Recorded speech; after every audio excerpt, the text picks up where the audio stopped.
तो क्या कहानी के अंदर एक और बड़ा ट्विस्ट आने वाला है और द रॉक के बाद हमारे Texas Rattlesnake Stone Cold Steve Austin भी अपना डब्ल्यूडब्ल्यूई के अंदर करने वाला है comeback. So hello everybody and welcome back to new video. Road to WrestleMania 40 definitely बहुत अच्छी जा रही है। द रॉक का जो हील टर्न है वो हो चुका है, वो रोमन के साथ में सेथ रॉलिंस ने ज्वाइन कर लिया कोडी रोड्स को रिसेंटली रॉक के अंदर। चलो मैं कहता हूँ कहानी में एक और बड़ा ट्विस्ट आ सकता है बिकॉज हमारे टेक्सास रैटलस्नेक स्टोन कोल्ड ने कहा है कि वो डब्ल्यूडब्ल्यूई के अंदर आ सकते हैं नेवर से नेवर। और भी कुछ बातें होंगी इस वाली वीडियो के अंदर जहां पर हम लोग अंडरटेकर, ब्रॉक लेसनर, आने वाले स्मैकडाउन, सोलो सिकोई और भी कुछ अपडेट्स के बारे में करेंगे बात। So without wasting any time let's begin this video. देखो वीडियो को सबसे पहले मैं शुरू करने वाला हूं इस अपडेट के साथ में जो कि हमारी जुड़ी है ब्रॉक लेसनर के बारे में। ब्रॉक लेसनर डब्ल्यूडब्ल्यूई से रिसेंट टाइम के अंदर गायब हुए हैं और उसका रीजन वगैरह हम सभी ने देखा था क्या चल रहा है। उनके जो सेक्सुअल एलिगेशन वाली चीज आ रही है विंस मैकमैन के साथ में। बाय द वे इन सभी कंट्रोवर्सीज के बीच में जब डब्ल्यूडब्ल्यूई ने इंट्रोज वगैरह से हटा रही है, लेसनर की रिसेंट टाइम में एक फोटो सर्कुलेट हो रही है जो कि फोटो तुम लोग देख पा रहे होगे। ये ब्रॉक लेसनर एंड उनकी डॉटर की फोटो है। बेसिकली अगर मैं गलत नहीं हूं तो उनकी ब्रॉक लेसनर की जो डॉटर है वो एक स्पोर्ट्स प्लेयर है एंड शायद वो शॉर्ट पुट में, तो उन्होंने कोई कंपटीशन वगैरह जीता, वहीं लेसनर उसे अटेंड करने गए थे। तो जस्ट उसके विक्ट्री के बाद की फोटो जो कि लेसनर की आ रही है सामने। तो ये कुछ फोटो भी फिलहाल लेसनर की, तो विदाउट डब्ल्यूडब्ल्यूई प्रेजेंस या फिर जो भी उनका सीन चल रहा है, तो पर्सनल लाइफ में कुछ इस तरीके से लेसनर भी फिलहाल चीजें कर रहे हैं। बाकी देखो क्या होता है यार आने वाले टाइम में डिसीजन, क्या लेसनर कभी डब्ल्यूडब्ल्यूई के अंदर फिर से आएंगे या फिर नहीं आएंगे, ये पूरे तरीके से आगे कोर्ट के डिसीजन के ऊपर डिपेंड करता है कि विंस मैकमैन की जो आई हैं चीजें सामने वो सही प्रूव होती हैं या फिर नहीं होती हैं। बात हम लोग हमारे ब्लड लाइन इनफोर्सेस सोलो सिकोई के बारे में भी करेंगे। सोलो सिकोई डब्ल्यूडब्ल्यूई कंपनी के अंदर डेफिनेटली बहुत बड़े स्टार बन सकते थे, लेकिन डब्ल्यूडब्ल्यूई को पता नहीं अचानक से क्या हुआ, जॉन सीना को इतनी बुरी तरीके से उनके हाथों हरवा के सब कुछ एकदम काम खत्म सा हो गया। लगातार चीजें हाथ से जाने लगी और हम लोग ये भी देख रहे हैं कि अब जो डब्ल्यूडब्ल्यूई वाले हैं ना सोलो को लिटरली ऐसे मैचेस के अंदर बुक कर रहे हैं जहां पे वो हमें हारते हुए ही नजर आ रहे हैं। और by the way recent time में कुछ स्टैट्स आए सामने जो कि शायद तुम लोगों को सुनने में थोड़े अजीब से लगेंगे, लेकिन जब से हराया है हमारे सोलो सिकोई ने जॉन सीना को, तब से लेके अब तक सोलो ने एक भी मैच में विक्ट्री हासिल नहीं की है। आई नो सुनने में तुम्हें हल्का सा अजीब लगेगा, लेकिन एक्चुअल में यही वो चीज है, यही वो स्टैट्स है जो कि आए सामने। यानी कि करीबन जो सोलो की भी फिलहाल लूजिंग स्ट्रीक चल रही है डब्ल्यूडब्ल्यूई के अंदर वो हो चुकी है 4 मंथ के अराउंड, जिसमें तुम देख रहे होगे स्मैकडाउन में केविन ओवेंस हो गए, एजे स्टाइल्स हो गए, एलए नाइट हो गए एंड इवन तुम लोग को बता दो हाउस शोज के अंदर यानी कि जो लाइव इवेंट्स होते हैं उसमें भी लगातार सोलो हार ही रहे हैं मैचेस, जो कि अपने आप के अंदर डेफिनेटली कंसर्न वाली चीज है कि डब्ल्यूडब्ल्यूई के भाई प्लान्स क्या सोलो के लिए। जब आप लगातार उन्हें हर बार जॉन सीना जैसे बड़े लेजेंड को हराने के बाद लगातार सोलो डब्ल्यूडब्ल्यूई में हार रहे हैं, तो ये कुछ अजीब सा चीज आई है सामने, स्पेशली रिसेंटली स्मैकडाउन के बाद। इसको लेकर तुम्हारा क्या ओपिनियन है जरूर शेयर करना कमेंट सेक्शन के अंदर, जब 4 महीने से ऑलमोस्ट लगातार सोलो हार रहे हैं। बात अगली अपडेट के बारे में भी कर लेते हैं जो कि आने वाले स्मैकडाउन के एपिसोड के बारे में जुड़ी है। आने वाला स्मैकडाउन के शो के ऊपर ये बात कंफर्म है कि Roman Reigns and the rock appear होंगे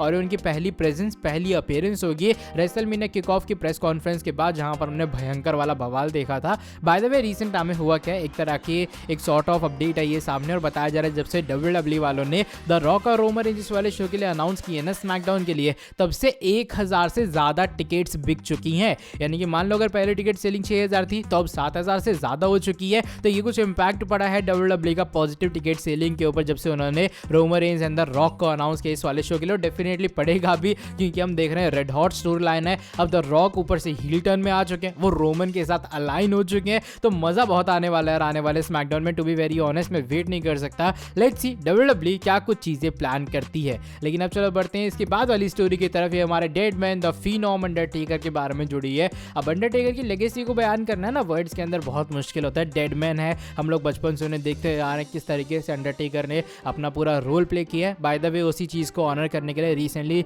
रियाद सऊदी अरेबिया के अंदर एक वहां पर स्पेशल चीज बनाई गई है जो कि एस्केप द अंडरटेकर्स ग्रेवयार्ड है। यहाँ पे अंडरटेकर का पूरा थीम टाइप का एक हॉन्टेड हाउस है जहां पे तुम्हें 8 मिनट शायद मिलेंगे पूरा एस्केप करने के लिए, जहां तक मुझे वीडियो क्लिप से पता लगा है। ये वीडियो क्लिप ट्रिपल एच ने शेयर की थी। इसके अंदर बेसिकली हॉन्टेड हाउस तुम लोगों ने देखा है ना, लेकिन ये अंडरटेकर थीम्ड हॉन्टेड हाउस होगा जहां पर सब चीजें अंडरटेकर की होगी। एक डब्ल्यूडब्ल्यूई फैन के लिए एक परफेक्ट प्लेस तुम कह सकते हो, एक अंडरटेकर फैन के लिए तुम परफेक्ट प्लेस कह सकते हो। तो ओवरऑल पूरी गेम है जिसे तुम्हें एस्केप करना जाके, और कुछ फोटोज में डाल दूंगा जो कि फैंस ने डाली है जो कि रियाद सऊदी अरेबिया के ही है। तो ये कुछ डब्ल्यूडब्ल्यूई ने बच्चा सा बनवाया है या फिर एक तरह का अंडरटेकर को चीजें करवाने के लिए, अंडरटेकर को ऑनर करने के लिए चीज की है। और हाँ फोटोज वगैरह सब कुछ तुम लोग ले सकते हो अंदर जाके, और लेकिन चीजों को टच वच करने की उतनी ऐसा खास परमिशन नहीं है। तो ये अंडरटेकर के ऑनर के लिए मुझे लग रहा है बहुत अच्छा कदम है रियाद आज सऊदी अरेबिया की तरफ से, एंड ट्रूली टेकर इस चीज को डिजर्व भी करते हैं। बाय द वे, आज की जो हमारी फाइनल स्टोरी है वो सबसे बड़ी न्यूज है लिटरली,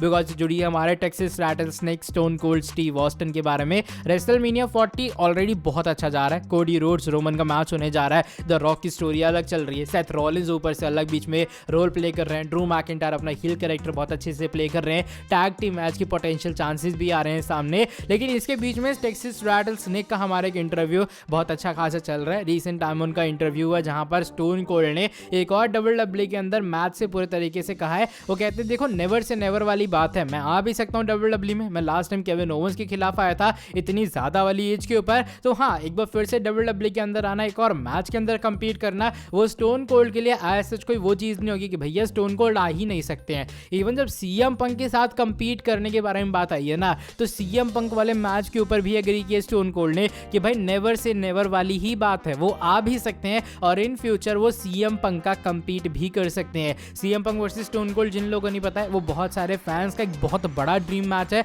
जिस तरीके से दोनों सुपरस्टार्स की पर्सनालिटी थी WWE में, एंड इवन स्टोन कोल्ड की तो अभी भी है। अब सीएम पंक थोड़े चेंज हुए हैं, वो इमोशनल वाले सीएम पंक बने, लेकिन तुम्हें पहले वाला कनिंग सीएम पंक याद होगा, तो वो वाला और सीएम पंक जो स्टोन कोल्ड, इन दोनों के फंडे बहुत होते थे WWE के अंदर। दैट्स व्हाई लोगों को लगा था इन दोनों का मैच होगा, फ्यूड होगा, जो कि नहीं हुआ, लेकिन स्टोन कोल्ड इस चीज से ओपन हुए हैं। अब देखो स्टोरी क्या बदल सकती है पोटेंशियली, ये बात भी आ रही है सामने कि अगर स्टोन कोल्ड वापस आते तो शायद तो कोडी रोड्स की मदद भी कर सकते हैं, बिकॉज कोडी के खिलाफ कौन है, the people champ Dwayne Johnson the Rock. अब द रॉक का सबसे बड़ा हिस्ट्री के अंदर अपोनेंट कौन है, वो और कोई नहीं बल्कि हमारे Texas Rattlesnake Stone Cold Steve Austin है। अब मान लो कि कोडी रोड्स और सेथ रॉलिंस एक साथ आ भी चुके हैं, तब भी उनके सामने यानी कि ब्लड लाइन के सामने खड़े होने के लिए ना उन्हें किसी एक और बंदे की जरूरत पड़ेगी। सामने the rock, Roman Reigns, Jimmy Uso, solo और मास्टरमाइंड पॉल हेमन है भाई। तो कहीं ना कहीं ये हो सकता है कि WWE अब स्टोन कोल्ड की छोटा सा कैमियो, स्टोन कोल्ड की एक छोटी सी अपीयरेंस करवाई इस फ्यूड के अंदर, एंड बेसिकली जो चीज है यही हाइप अप करने वाली चीजों की, भैया देखो अब स्टोन कोल्ड आ चुके हैं सपोर्ट के अंदर। और मुझे लग रहा है स्टोरी परफेक्ट सेंस बना सकती है अगर WWE चीजों को सही से बुक करे। आई नो काफी लोग कहेंगे स्टोन कोल्ड का आना सेंस नहीं बनता है, लेकिन अगर तुम लोग पुरानी राइवलरी देखोगे स्टोन कोल्ड और हमारे द रॉक की, तो आई थिंक वो तुम लोग को बताएगा क्यों स्टोन कोल्ड और द रॉक का जो एक फेस टू फेस सेगमेंट है अब एक मैंडेटरी चीज बन गया फैंस के लिए, जो कि चाहते हैं ये चीज हो कंपनी के अंदर। चलो by the way that is it for today video. बाकी देखो क्या होता है, WWE क्या डिसाइड करती है, लेकिन इस वाली वीडियो को मैं यहीं पर एंड कर रहा हूँ। वीडियो पसंद आई है वीडियो को नीचे लाइक करो। क्या तुम लोग भी चाहते हो स्टोन कोल्ड स्टीव ऑस्टिन को एक और मैच के अंदर कंपीट करते हुए, या फिर तुम लोग मेरी तरह चाहते हैं भाई वो एटलीस्ट आके द रॉक के सामने फेस टू फेस कॉन्फ्रंटेशन करे, कोडी को करे सपोर्ट। साथ ही में जो लोग चैनल के ऊपर न्यू है, सब्सक्राइब नहीं किए सब्सक्राइब कर देना चैनल को, बेल नोटिफिकेशन को कर देना ऑन। अब मैं तुमसे मिलता हूँ आके नेक्स्ट वीडियो के अंदर बहुत ज़्यादा जल्दी। Till then bye bye, take care.